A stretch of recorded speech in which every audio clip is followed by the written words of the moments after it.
From the NBC Theater, a full-hour dramatization of Booth Tarkington's classic of boyhood, Penrod.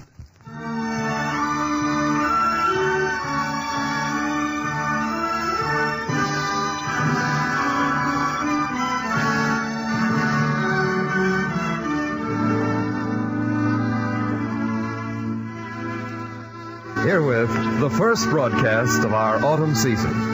An exciting season, we think, including as it does works by such distinguished authors as Ernest Hemingway, Henry James, F. Scott Fitzgerald, Edith Wharton, Theodore Dreiser, William Faulkner, and Thomas Wolfe.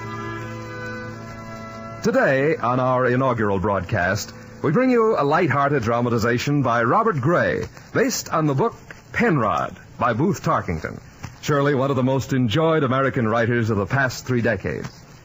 At intermission, you will hear a recorded commentary on the writings of Mr. Tarkington by the noted critic J. Donald Adams. Here, then, is Penrod.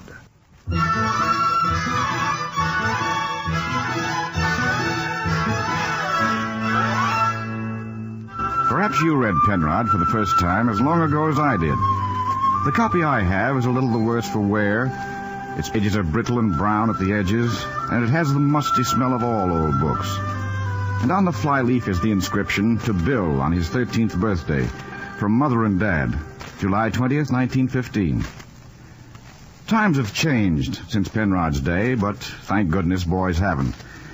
And whether you read it 35 years ago or yesterday, I know you'll agree that Tarkington had the rare gift of understanding boys, and that his Penrod was and is the prototype of all boys of every generation. Suppose we begin on, well, let me see. Oh, here's a good one. Chapter 7, The Evils of Drink. Now, there's a chapter I still remember very well. When Penrod acquired a dime by a simple and antique process, which was without doubt practiced by the boys of Babylon.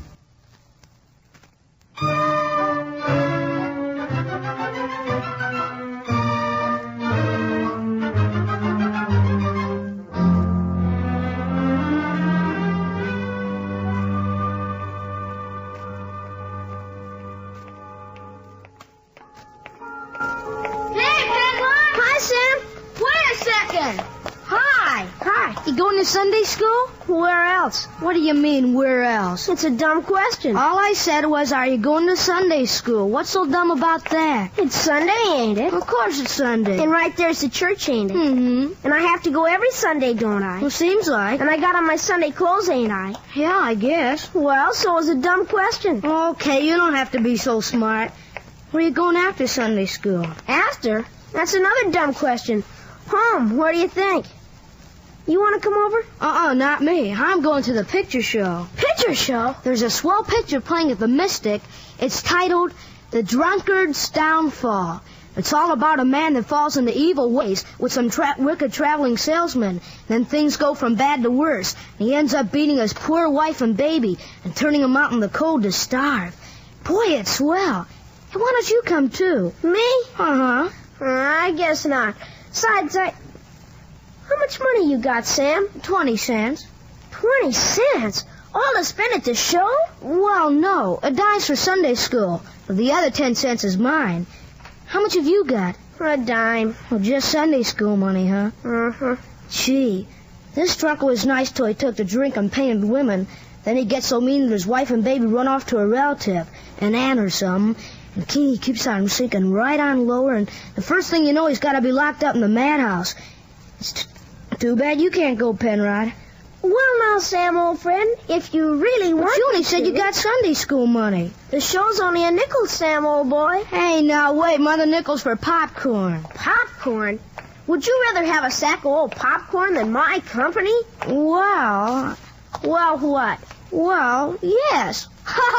So that's the kind of a friend you are. Well, you ain't mad at me, are you, Penrod? Mad? Heck no. I wouldn't go see that old picture even for $1 million.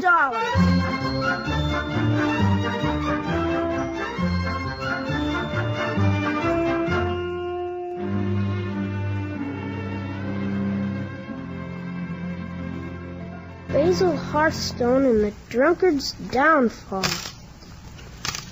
2 tickets, please. Thank you. He sold his soul to demon rum. How many, please? One. Half fare, please. Thank you. Pass on in, please. Hot buttered popcorn. Get your hot buttered popcorn. I'll have 1 sack. There you are, Sonny. 5 cents. Yes. Golly, it's dark in here. Can't hardly see anything. Maybe this is... Oh, pardon me. Excuse me. Of all the nerve. Right in my lap. Hey, Penrod.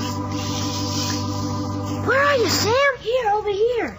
Ow, my corn. Oh, golly, excuse me. Here. What's going on here? I'm just trying to find a seat, that's all. Well, be quiet about it. You're disturbing the other patrons. Yes, sir. Here's a seat, Penrod. I'm coming. Excuse me, please. Right here. Hi. Hi, Sam. Boy, this is a swell picture. He must have begun. Just look at him staggering. He's awful drunk. Who are those people? That's his wife and little baby girl. He beats him something awful. All right. Hey, how'd you get in? Where'd you get the money? What? I just happened to find it. Find it? Where? In my pocket. Hey, you got popcorn, too. Oh, I know. Didn't put your dime in the collection plate at Sunday school. All right. I remember now seeing you looking through your pockets like you lost it. Well, I did lose it. You said yourself you saw me looking. Will you two kids cut out that talking? Yes, sir. You must have found it again awful quick. Well, it was hiding in the corner of my pocket. Gee whiz, can I help it if that dime didn't want to go to China? Maybe it likes things right here in the old United States.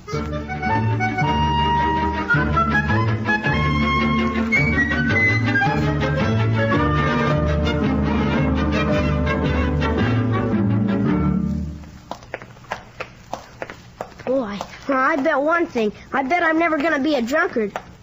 You know something, Sam? Maybe we oughtn't have stayed to see the picture the second time. Why? You afraid you'll catch it when you get home? Well, how about you? I guess if I catch it, you'll catch it, too. Not me. My folks are going visiting this afternoon. Oh, gee. What will you tell them, Penrod? After all, you use your Sunday school money, and that makes it worse. Well, let me think. You better be good. Stop interrupting my thinking. Let's see. I could tell them that... that ain't so good. I know, Sam. I'll tell him I was coming along the street by a little old house, and a lady put her head out the window and said her husband was drunk and whipping her and her little girl. And like in the picture, huh? Yeah, and she asked me wouldn't I come in and help hold him. So I went in and tried to get hold of this drunken lady's husband. Hey, that sounds swell, but... Oh, look, there's a buggy put up in front of your house. Golly. And a woman and a little girl getting out. Hey, that's Aunt Clara and Cousin Clara. Mama didn't say nothing about them coming. Who's Aunt Clara and Cousin Clara? They're just Aunt Clara and Cousin Clara. Aunt Clara's married to Uncle John, and they live in Dayton, Illinois. Dayton? I wonder where Uncle John is. Sam, golly, you don't suppose... Like in the picture. Boy, I bet that's it. She looks awful worried and excited. There's your mother running out of the house.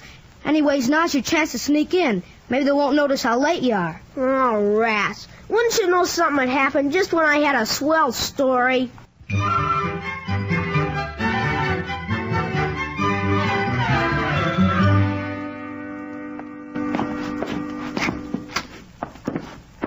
Go right on in, Clara. It's so good to see you, dear. And such a surprise. I had no idea you were coming. Oh, dear, I know I should have wired you, Ella, but I was so worried. Worried? Oh, it's the measles epidemic in Dayton. It's really frightful. And little Clara's been so fragile. John insisted that we come immediately. He said we couldn't afford to take a chance. Well, I'm glad you did come. You know how welcome you always are, Clara, dear. Oh, and little Clara. She's just a little doll. Come along. I'll help you settle in the spare room. Oh, here's Margaret. Hello, Aunt Clara. Oh, Margaret. My, what a lovely young lady you're getting to be. Oh, this is certainly a nice surprise. Oh, little Clara. Isn't she sweet? We came because of the measles epidemic, Margaret. It's Yes, really... I heard you tell Mother. Come along, Clara. We can talk later. Dinner's almost ready, and I know you'll want to freshen up first. I wonder where Penrod is. See if you can find him, Margaret. Oh, all right. Oh, now don't take that attitude, dear. After all, he's your brother. Well, you can't blame me for that.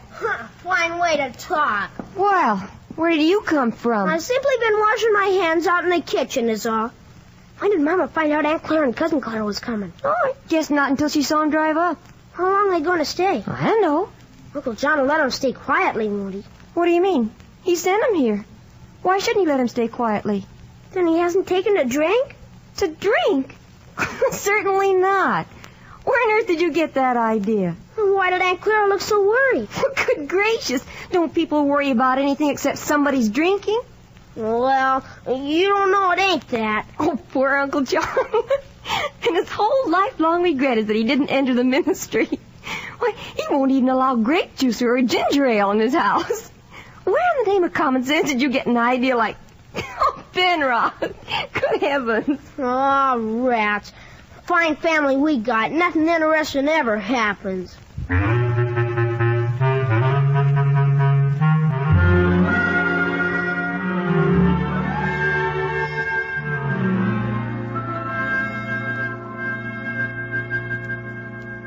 The next morning, when Penrod had once more resumed the burden of education, it seemed infinitely duller. In arithmetic class, he sat staring at an open page of a textbook, but not studying, not even reading, not even thinking. He was merely a state of being. 5/8 plus B16 plus... Penrod? Yes, sir? Now, all of you children not at the board, please pay attention. You're to find the lowest common denominator and the highest common factor. For a moment, Penrod focused his attention on the blackboard. But the battle was quickly lost. The routine of the lesson reached his ears in familiar, meaningless sounds, but he heard nothing. And yet this time, he was profoundly occupied. He had drifted away from the painful land of facts and floated in a new sea of fancy. He had discovered the delightful secret of self-levitation. In his mind, he extended his arms gracefully and delicately paddled the air with his hands. The result was electrifying, for Penrod suddenly found himself elevated gently toward the ceiling. Penrod!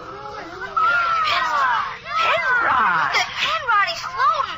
Sailing up in the air. Penrod! Golly, how does he do it? Hey, Penrod, show me. Penrod Schofield, come down here this instant. Just try and catch me. Hi, Marjorie. Oh, Penrod, you wonderful, wonderful boy. Look at, he's turning somersaults. Penrod Schofield. He's landing up the window. And look at all the people out there. Come on, let's go. There's going to be a parade. Penrod's going to lead a parade.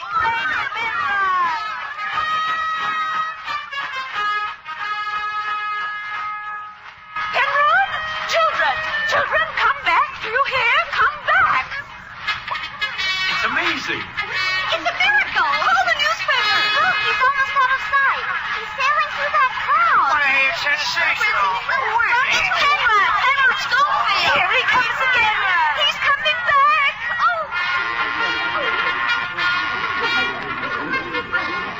Penrod swooped down and took the drum major's baton, and then soaring to a level with the treetops, he beat time for the band and the vast crowd. Marjorie Jones was weeping in admiration and throwing him kisses to prove she loved him. It was a great moment, except for Miss Spence, who kept jumping between him and Marjorie and calling his name. Penrod Schofield. Penrod grew more and more irritated with her. It seemed that she had screamed his name 1,000 times. Penrod, answer me. Penrod Schofield. Oh, for goodness sakes, can't you keep still a minute? Quiet, children. Penrod Schofield, stand up. Yes, Now, what excuse do you have for speaking to me in that way? Well, Come on, speak out. I was just thinking. Thinking what? Just thinking. Now, that will do. All right, now, children, you may go for lunch. Oh, boy. All except Penrod. Oh, now what did I do? I'll deal with you in a moment, young man. Boy, you'll get it. I guess you'll be sorry. Oh, rats, go chase yourself. Move along, children. Don't dawdle now. Don't dawdle. Very well, Penrod. What excuse have you to offer before I report your case to the principal?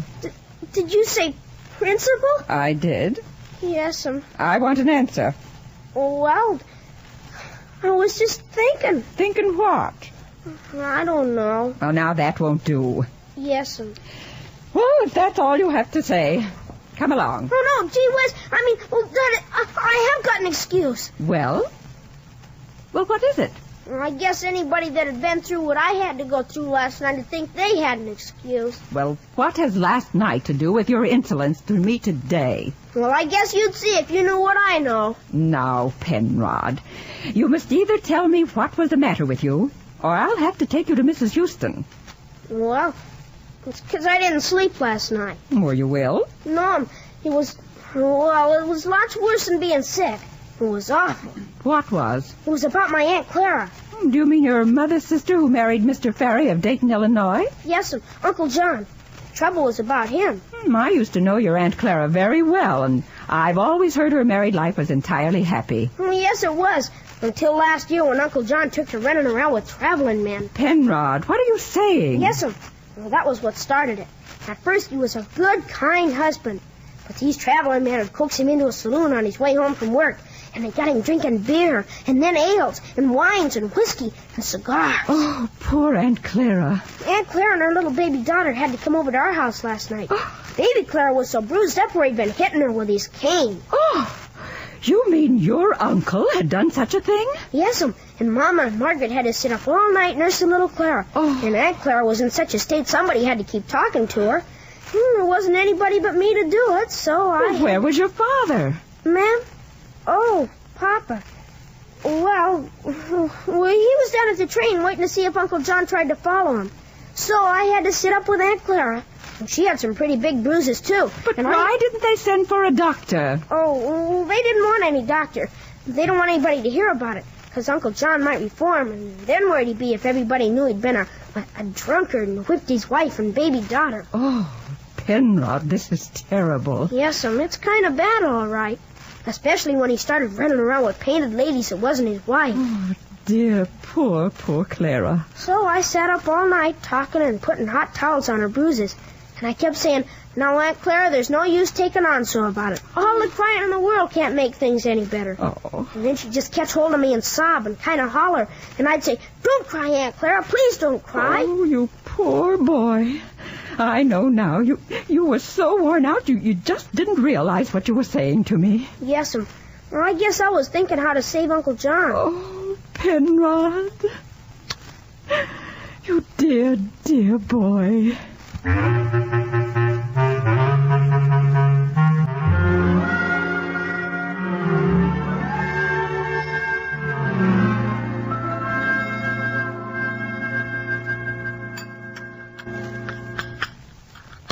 Won't you have more of the roast, Clara? Thank you, Ella. I've had plenty. Sit up, Penrod. Yes, sir.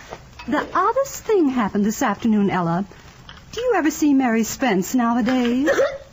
Penrod? I'm sorry, Papa. It was the water, Henry. It must have gone down the wrong way. Nonsense. If he can't control himself, he can leave the table. Yes, sir. I see Mary occasionally, Clara. She's Penrod's teacher now. Is she? Do people think her a little queer these days? Why, no. What makes you say that? Yes, Aunt Clara, why? Well, she certainly acquired a very odd manner. I met her at the Corners. I came back from my walk just before dinner. And all the time we talked, she held my hand and looked as though she was going to cry. She seemed to be trying to say something and choking. She did? That does sound strange, doesn't it? She stood there struggling to get her voice. It really got very embarrassing. And then finally she said in a sort of a tearful whisper, "Be of good cheer. This trial will pass." Penrod, what on earth's the matter? May I leave the table, Papa? You not only may, you will. Immediately. Yes, sir. Thank you, sir. But Henry... There's no excuse for that sort of thing. It'll teach him a lesson. How queer of Miss Spence to say a thing like that. But Margaret, wait. After she said that, she said something even queerer. And then she put her handkerchief to her eyes and hurried away. What was it she said? She said, "I know Penrod is a great, great comfort to you." Henry! I'm sorry, Ella. Is that all she said, Clara? Every word. How weird. Well, if you ask me, I'd say she's a goner.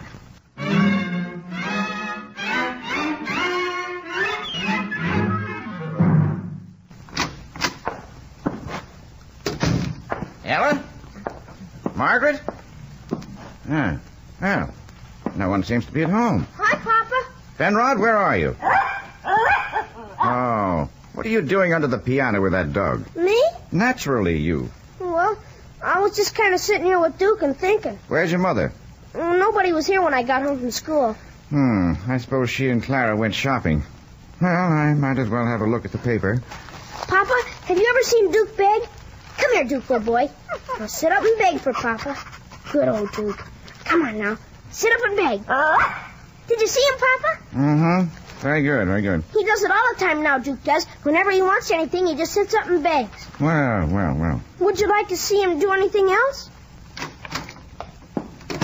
Henry, are you home? In here, Ella. Henry Paslow Schofield. I don't know what is to be done with that boy. I just don't know. Penrod? Who else could I mean? Henry, you've got to take this matter in your hands. It's beyond me. Well, what's the trouble, Ella? Sit down. You look upset. Upset? I'm at my wit's end. What happened? Last night, I got to thinking about what Clara told us at dinner. What are you talking about? You know what Clara said about Mary Spence last night. You mean about Penrod's being a comfort? Yes. And I kept thinking and thinking and thinking about it till I just couldn't stand it any longer. What did he do? Oh, it must be kept from Clara. I'll never hold my head up again if John Ferry ever hears of it. Confound it if John Ferry hears of what? Well, I thought if Mary Spence had become a little unbalanced, it was my duty to know it as Penrod's mother. So I decided to call on her at her apartment after school and have a little chat and see. And I did. And, by George. Now what? Well, that's funny. Penrod was there under the piano a moment ago. He must have... go on. Well, I've just come from Mary Spence and... I've never known anything like this. Henry, whatever you do... Do you hear me, Henry? Listen to me and stop looking out the window. I'm listening. I was just looking out there at Duke. Duke's a very clever dog, Ella. But, Henry, When Duke wants anything from Penrod, he's learned to sit up and beg. Look at him out there now at the stable door. He's sitting up, begging to get inside. Henry, this is serious. You've got to find Penrod. And whatever you do to him, it must be done in some place where Clara won't hear it. I think I can find Penrod when we want him. And I think I know just the place to do it in. Go on with your story, Ella.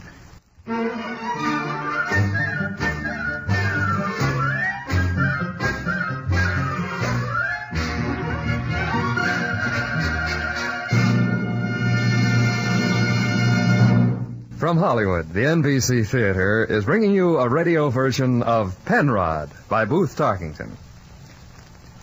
And now, our intermission commentator, the noted literary critic and author of the Speaking of Books column in the New York Times, Mr. J. Donald Adams. Mr. Adams speaks from New York. The two most famous boys in American fiction are, of course, Tom Sawyer and Huckleberry Finn. They are the immortals, and probably they'll always have first place in our minds and hearts. It was a long time after them before another American writer wrote about boyhood truly enough and universally enough to arouse a great popular response.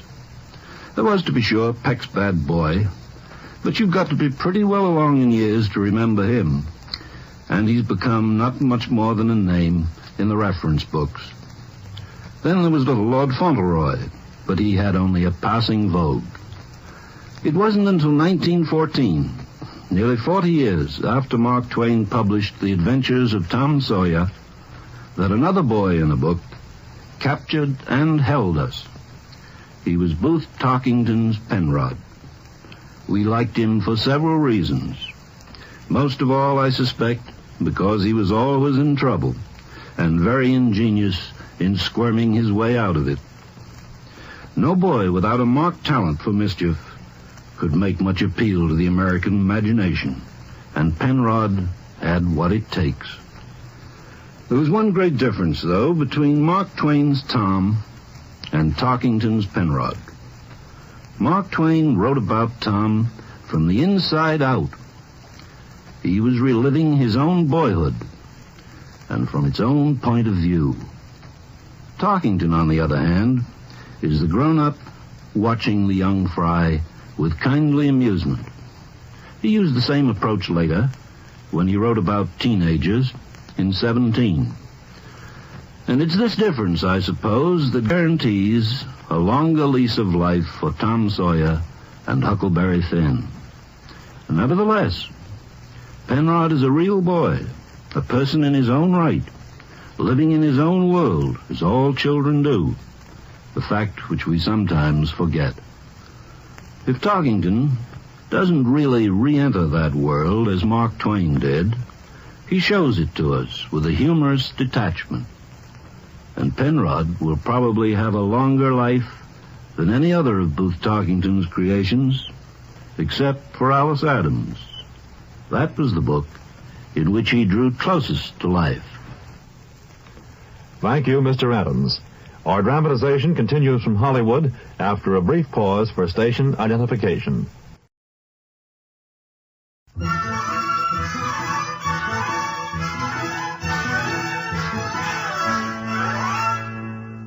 If any grown man has so completely forgotten his boyhood as not to remember the discomforts, the indignities of the barber shop, he need but accompany his own young son on the next trip to the barber. Tonsorial processes are not unagreeable to manhood. In truth, they are soothing. But the hairs detached from a boy's head get into his eyes, his ears, his mouth, and down his neck, and he does everywhere itch excruciatingly. Wherefore he blinks, winks, weeps, twitches, contorts his countenance, and squirms. And should the barber's scissors clip more than intended, like an outlying flange of ear, the reaction is immediate. Ow, my ear! Ah, there ain't any cough, such yelling. I didn't hurt you. No, you just chopped on my whole ear, that's all. Never did any such thing. But I might have nicked you a little. Here, I'll put some alum on it. Oh! Darn, if you ain't the yellingest kid, you will get it if you don't sit stiller. Turn your head just a little. No, that way. I just want to touch up this side here. Darn hair keeps getting in my mouth. You ought to see how still that Georgie Bassett sits. I hear everybody says he's the best boy in town. The best boy in town. Who cares? Ouch, that pulls! I haven't heard nobody around the neighborhood making no such remarks about nobody named Penrod Schofield. Well, who asked him to? Ow! I hear they call Georgie Bassett the little gentleman. Yeah, they better not call me that. I'd like to hear him just once, that's all. Just once. I bet. Ouch! Hey! Why? What would you do? Well, it's all right what I'd do. I bet they wouldn't want to call me it again very soon. Now, a little rub, huh? What would you do if it was a little girl? You wouldn't hit her, would you? Well, ow! Hey, cut that out rubbing so hard. So, you'd go and punch a poor, weak little girl, would you? Who said I'd hit her? I bet I'd fix her, though, all right. She'd see. Now, I'll just finish off a little tonic. I want to hear what you'd do if a young lady ever walked up and called you a little gentleman. I want to hear what you'd do to her. I'd do enough, I said. Don't you worry about that. And if it was a boy, what would you do then? You'd be lucky if he got home alive, that's all. Well, yeah, it smells good, don't it? Oh, gee whiz, when are you going to be through? As soon as I comb it now. What would it make you so mad for, to have somebody call you a little gentleman? Why, it's kind of a compliment, you might say. What would you want to hit anybody for that for? Huh? Guess that does it. You can get out. You just let him try it. Here's your money. Just let him try it, that's all I say. They'd find out quick what'd happen. And believe me, it'd be plenty. That boy sure case. Little gentleman. Reckon I kind of got his goat. He didn't seem to like it a bit. Darn pesky flies drive a man crazy. Worst ever seen this time of year. Hello. Well, if it ain't little Miss Marjorie Jones and Mitchy Mitch. You come down to have your hair cut, Mitchy Mitch? Don't want a haircut. Now, Mitchy Mitch. Mama says not to cut it too close. All right, Marjorie. Come on here, Mitchy Mitch. Let's get up in the chair. Now, Mitchy Mitch, don't be cross. Little brother mustn't be cross, or Mr. Perkins won't know what to think of you. That's all right, Mitchy Mitch. I reckon you couldn't behave no worse than Mr. Penrod Schofield. Penrod? I just finished cutting Penrod's hair, and he don't want nobody to call him a little gentleman. Oh. No, sir. I says to him, they call Georgie Bassett a little gentleman, I hear. And he says, they better not call me that. Well, I never. Yes, sir. That's what he says. Nobody'd better call me a little gentleman. Nobody.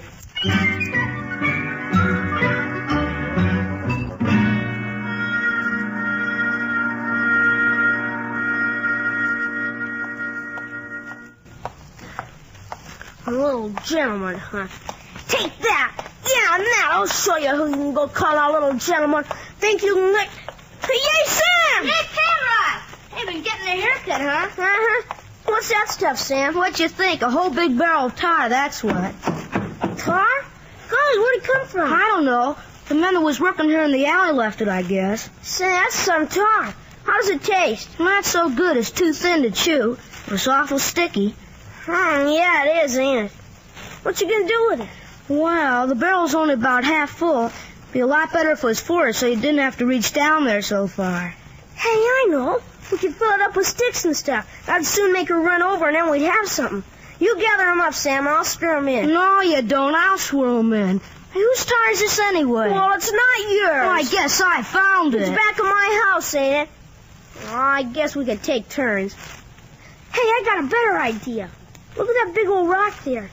Boy, I bet it'd run her over quick. You think we can lift it? Well, we can try. Come on. Gee whiz, it's heavy. What are you ton?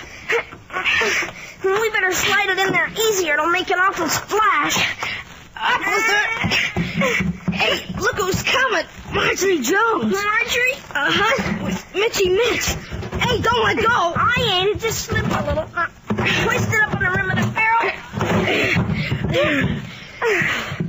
Hey, that's got her. Now all we gotta do is ease it down here. Hello, little gentleman. Who said that? I did. Now listen here, Marjorie. My goodness, what a way for a little gentleman to talk. Cut that out. Don't you talk that way to me. Then you stop calling me names. I can say it if I want to. No, you can't. Nobody can call me that. Little gentleman, little gentleman, little gentleman. There, smarty. Dry up, dry up, dry up, dry up. Little gentleman, little gentleman. Now, see here, Mitchy Mitch, if you know what's good Don't for you... Don't be afraid of him, Mitchy Mitch. You can say anything you want. Little gentleman. Cut that out. He doesn't have to. Say it again, Mitchy Mitch. If he does, You'll what, smarty? I'll smear tar on his face, that's what. Oh, no, you won't. You don't dare. Say it, Mitchy Mitch. Go on. Little gentleman, yeah, there. I told you, didn't I? Oh, Penrod, all over Mitchy Mitch's face, you horrid boy. Hey, Penrod, grab it. The rock's slipping. Gee whiz. All over my new dress. Penrod Schofield. Hey, cut it up, Marjorie. Go, Marjorie. I'll show you. How do you like having tar all over your face? Hey, what's going on? Georgie, I called him a little gentleman. Look at my new dress. Look at Mitchy. Oh, Mitch. Come on, Mitchy Mitch. I'm going to tell Mother. Little gentleman? Why, that's what they call me. Yeah, and you are one too, Georgie Bassett. But you better not let anybody call me that. I stood enough around here for one day. Anybody has a right to say little gentleman if they want, haven't they, Sam? Yeah. I'll show you. Hey, stop it, Penrod. Oh, boy, look at George. I guess that fixed him. I'll fix you too, Sam. Hey, darn you, Penrod. I guess I can sling tar, too. Ow, me too. Boy, just let me get my hands into that tar. Hey, you hit me. Cut that out. Oh, so was you, George. Yeah, that's right.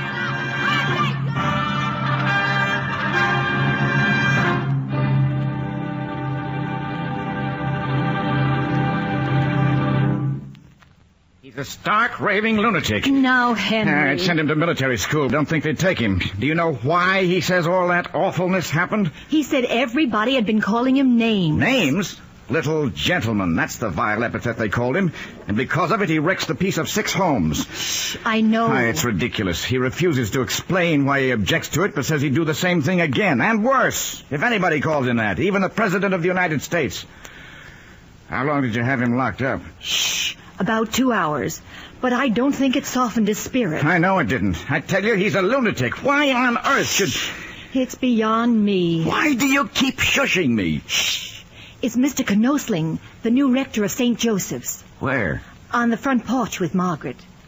He's so superior to most of her friends, Henry. He talks so intellectually. It's a good thing for Margaret to hear that kind of thing, for a change. Well, if you want him to come around again, you'd better not let him see Penrod. Oh, dear. He's staying for dinner. I don't know what I'll do if Penrod doesn't behave.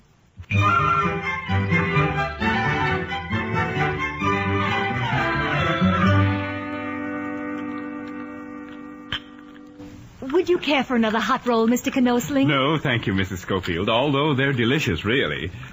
My, it has been a wonderful day, hasn't it? Warm but balmy. I suppose, little gentleman, you've been indulging in... Oh, a lovely day. Lovely, just lovely. Penrod. Beautiful, beautiful, just beautiful. You'll have another slice of breast of the chicken, Mr. Knosling? No, thank you, Mr. Schofield. To be a boy again. Boyhood is the age of relaxation. One is playful, light, free, unfettered. The young learn quickly, spontaneously. They perceive the obligations of noblesse oblige. They begin to comprehend the necessity of caste and its requirements. They learn what birth means. Yes. That is, they learn what it means to be well-born. Oh, of course, yes. They learn courtesy in their games, politeness, consideration for others. I make it my pleasure to join them often, for I sympathize with them in all their wholesome joys as well as in their little bothers and perplexities. I understand them, you see, and let me tell you, it is no easy matter to understand the little lads. And what do you say to that, little gentleman? More? You had better have some more chicken. More, do. Yes, more chicken, please do. Please do. Lovely, lovely, lovely, lovely, just lovely. You're all very kind, but no, thank you. Yes, I think I may lay claim to understand boys. Youth is golden. We should keep it golden, bright, glistening. Don't you agree, my little gentleman? You're sure you won't have more chicken, Mr. Knosling? Just a little more. Oh, dear, no, I'm really stuffed. Let me see, Oh, yes, I was asking the little gentleman... Oh, suppose we have coffee on the front porch, shall we? Oh, yes, let's. We'll have coffee in the porch. Excellent idea. Delightful. That is, I'd be delighted to sit with you on the porch, but, of course, I don't take coffee. I never take stimulants in any form.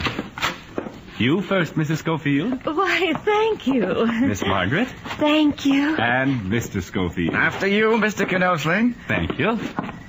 Come along, Penrod. Now, it's somewhat cooler out here. Have a chair. A lovely, a truly magnificent evening.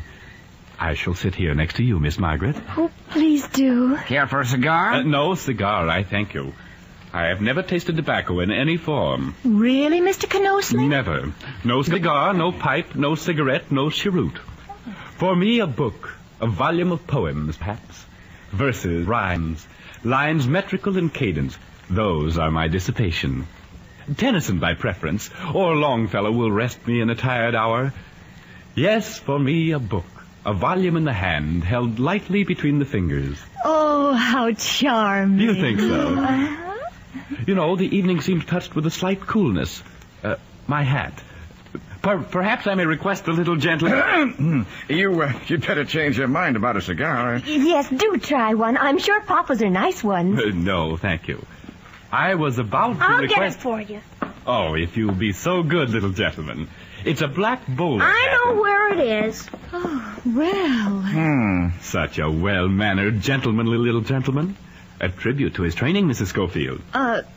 Thank you. Ah, yes, a most gorgeous night. The day is done, and the darkness falls from the wings of night, as a feather is wafted downward from an eagle in his flight. Oh, how delightful. Do give us all of it, Mr. Knosling. Yes, please do. Well, of course, if you insist. The day is done, and the darkness falls from the wings of night, as a feather is wafted downward from an eagle in his flight. And the night shall be filled with music, and the cares that infest the day shall fold their tents like the Arabs, and as silently steal away. Oh, charming. Delightful. You do read beautifully, Mr. Knosling. Thank you so much. I believe I'll take my hat now, little gentleman. Oh, yes, your hat. I wonder what could be taking Penrod so long. Penrod! Oh, here it is. Well, for goodness sakes, how did you get out there? Well, I went to the kitchen for a drink and came around the house. Thank you, my little gentleman. Ah, that feels much better. My head was really... My word, what a strange... Do you like Tennyson as much as Longfellow, Mr. Knosling? Well, that is, each has his own flavor and savor, Miss Margaret. Each has... My word, it seems stuck. What's that, Mr. Knosling? Well, that is nothing. I seem to be... Is something the matter? Are you ill? Not at all, really. I believe... I fear I've taken a trifling cold. I should perhaps be better at home. If you will excuse me. Good night. Well, of all, what was the matter? He just went, just like that. What on earth did you say to him, Margaret? Nothing. He just went. And the way he kept tugging at his hat. Tugging at it? He didn't even remove it when he said good night. You bet he didn't. What? What? Penrod Schofield, what did you say? Me? Let me see your hands. All right. What's this all about? Mother! No wonder Mr. Knosling's hat was stuck. Look! Just look! There's tar all over Penrod's hands again.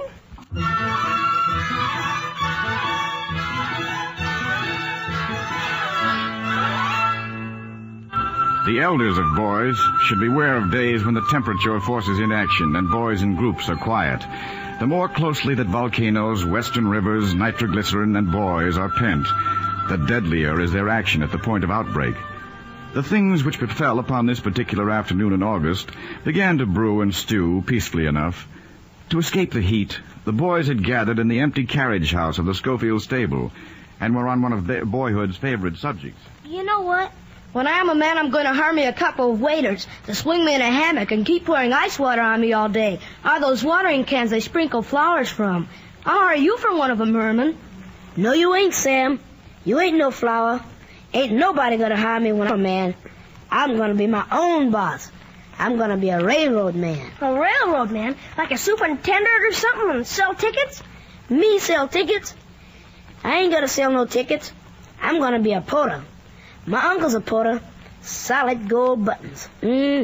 Generals get a lot more buttons than porters. Maybe so, but porters make the best living. Well, what are you going to be, Georgie? I'm going to be a minister. Minister? Really? Sure enough, you mean a preacher? Uh-huh, a preacher. You know all that preacher talk? I'm going to learn it. How loud can you holler? Oh, he can't holler at all. He hollers like a girl. How good can you climb a pole? He can't climb neither. You ought to see him try it. Preachers don't have to climb poles. Good ones do. The best I ever see, he did. That's crazy. Sure enough, he did. This preacher climbed a big pole right in the middle of the church that was holding up the roof. He climbed way up and hollered, "Going to heaven, going to heaven, going to heaven now. Hallelujah." Sure enough, what else? Sure enough, he did. Then he slid down a little and hollered, "Devil's got a hold of my coattails. Devil's trying to drag me down. Sinners, take warning. Devil's got a hold of my coattails. I'm going to hell. Oh, Lord." Gee whiz. What was he like? Next, he climbed up a little more and yelled, "Done shuck old devil loose, going straight to heaven again. Going to heaven, going to heaven." Then he slide down. Then he climb up. Last time he slide all the way down. It's a squalling, a kicking, and a red. Going to hell, going to hell. Old Satan's got my soul. Boy, did you really? Well, Georgie Bassett couldn't do that to save his life. I'm going to be a preacher. I'd be all right for one, wouldn't I, Herman? I guess I can do it if anybody can. I'd be better than Penrod, wouldn't I, Herman? I got the strongest voice of anybody here. You're crazy. I have. What do you mean, crazy? Well, who said it first? I did, didn't I, Herman? That's right. You sure did. You're too sissy. I am not. I could do it with my left hand. Yeah, you could, and you're too sissy. I could. Just come over to my yard and I'll show you. How? You just come over, that's all. I got a tree in my yard I climb all the time. All right, let's come go. on. We'll see. I bet you can. Come on, let's go to Georgie's house. I want to see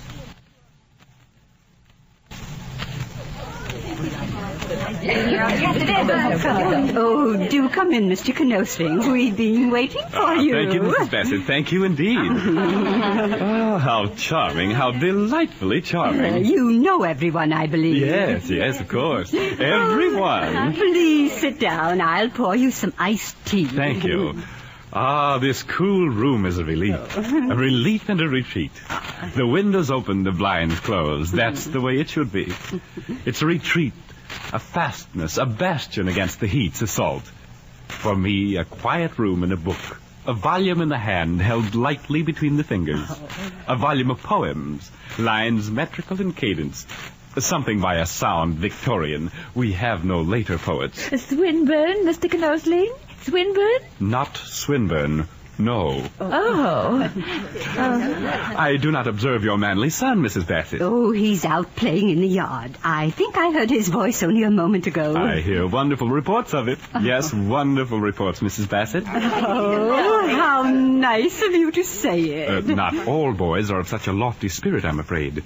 For instance, you have a neighbor whose household I feel it quite impossible to visit until a firmer hand is taken. Penrod Schofield is... But Georgie doesn't play with him. That is, he avoids him as much as he can, without hurting Penrod's feelings. I shouldn't wonder. Georgie's very sensitive. I know people who talk about their own children are dreadful bores.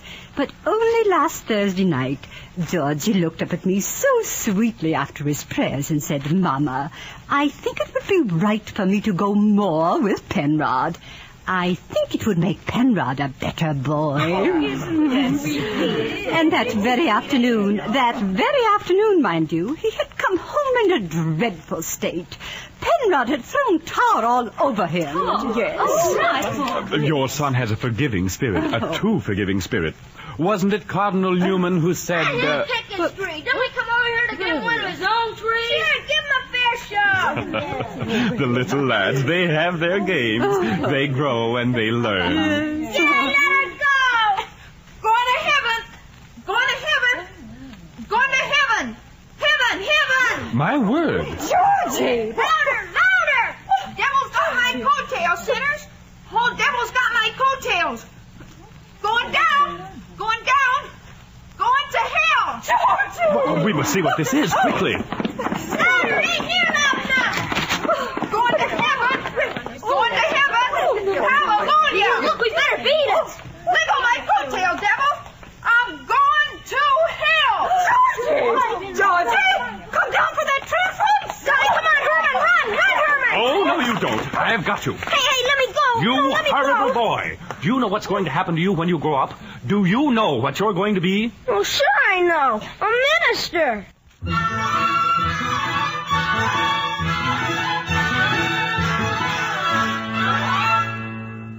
For a boy to be 12 is an attainment worth the struggle. Distinction and honor wait upon him. Younger boys show deference to a person of 12. His experience is guaranteed, his judgment therefore mellow, and his influence is profound. Penrod came into his 12th birthday with all the pride and leisure befitting the occasion. A gay party was planned for the afternoon, so after breakfast, Penrod and his mother drove to the country in order for him to pay his birthday respects to his oldest living relative, his 90-year-old great-aunt, Aunt Sarah Crim. They found her digging with a spade in the garden when they arrived, and now as they enter the house, Aunt Sarah says, "Well, Ella, I'm glad you brought him. Jenny's baking a cake that I'm going to send over for his birthday party." How sweet. Thank you, Aunt Sarah Penrod. Thank you, Aunt Sarah. And I've got something for him right here. Just a minute. Here you are, Penrod. Golly, a slingshot. Aunt Sarah. Oh, don't worry. It isn't for him. It ain't? No, it ain't. Goodness. Break all to pieces the first time you tried to shoot it. Because he's 35 years old. 35 years old? It was your father's. I want to send it back to him, and I think it's time. Now, you give it to him from me, Penrod, and you tell him that I said I believe I can trust him with it now. I don't understand, Aunt Sarah. Well, I took it away from him 35 years ago. One day after he killed my best hen with it. Accidentally. And broke a glass pitcher on the back porch with it. Accidentally, of course. Goodness, you know you look like him, Penrod. He was anything but a handsome boy. Yes, sir. Yeah, help yourself to the lemonade and ginger cookies, but of course you will anyway. Yes, sir. Yeah. And here, Penrod, now here's a present for you from me.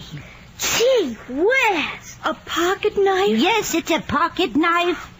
Well, of course, it's a perfectly lovely one, Aunt Sarah, but don't you think I suppose you'll do something horrible with it, Penrod. I hear you do that with everything anyhow, so you might as well do it with this and have more fun out of it. They tell me that you're the worst boy in town. Oh, Aunt Sarah. Nonsense. But on his birthday... That's the time to say it. Penrod, aren't you the worst boy in town? Yes, sir. Certainly. Once you accept a thing about yourself as established and settled, it's all right. Nobody minds. Oh, boys are just like people, really. Now, go ahead, eat all the cookies you want. You'll be sick before the day's over anyhow, so you might as well get a good start. Penrod, sit up and stop wriggling. And take your feet off the chair rockers. You'll scratch Aunt Sarah's furniture. Oh, it's all right, Fiddlesticks. You don't expect boys to be civilized, do you? Well, you might as well expect eggs to crow. No, you've just got to take boys as they are and learn to know them as they are. Naturally, Aunt Sarah. I know Penrod. Do you think his father knows him, too? Of course, men are different, but a mother... Penrod, your mother's real belief is that you're a novice in a convent. Ma'am? Aunt Sarah. I know she thinks that because whenever you don't behave like a novice, she's disappointed in you.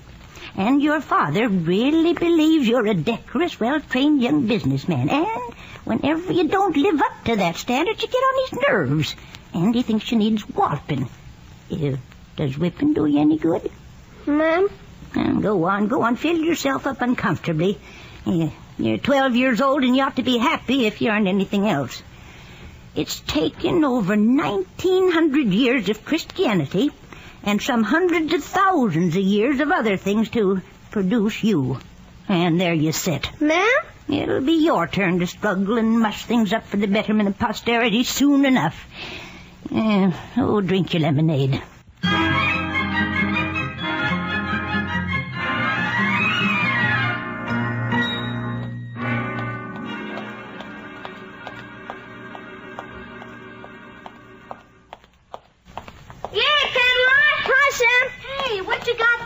Nothing, just an old... Yeah, a slingshot. Hey, let me look. Be careful, it's 35 years old. It belonged to my papa. Your papa? Golly. Hey, bet you a 5% marble you can't hit that sparrow. Bet you 2 to 1. Bet I can. Just you watch. Yeah, you missed! Hey, gee whiz, right through your bathroom window. What the devil, Penrod? Gee, it's your pop. See you later, Penrod. Hey, no, wait, Sam. Penrod, come here. Yes, sir. Now, what do you mean, throwing a rock at me through the window? I was shaving. Do you want me to cut my throat? No, sir. I was shooting at a sparrow and the sun got my eyes and the sling What broke. sling? Listen. So a slingshot, eh? Where'd you get that devilish thing? Don't you know I've forbidden you 1,000 times But, Papa, Eddie... Don't interrupt.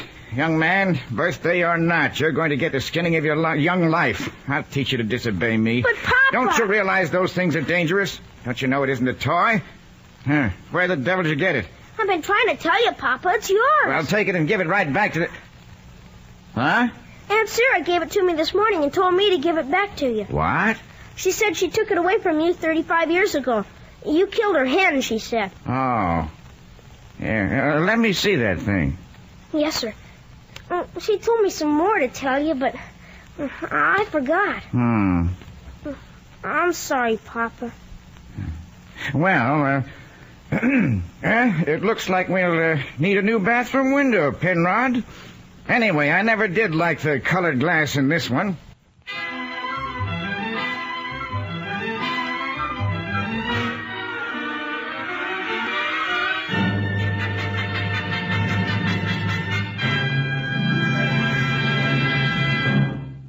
You have been listening to Penrod, an NBC Theater production of the novel by Booth Tarkington. Next week, be with us again at the NBC Theater for a dramatization of Henry James' classic novel, The Portrait of a Lady, And the following week for Edith Wharton's The House of Mirth.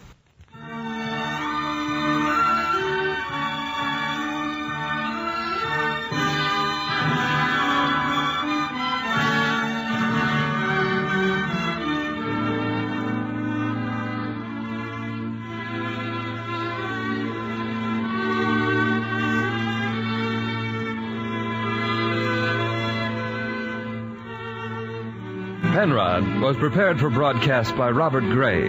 Johnny McGovern played Penrod, and Jeffrey Silver was Sam. Others in the cast included Gail Bonney, Margie List, Florence Ravenel, Ted Von Eltz, Marion Richmond, Tom Charlesworth, Gigi Pearson, Junius Matthews, Byron Kane, Ann Whitfield, Jerry Farber, and H.B. Barnum. Your announcer, Don Stanley. Our intermission commentator was J. Donald Adams, whose commentary and the transitional music were recorded. The director of today's NBC Theater production was Warren Lewis.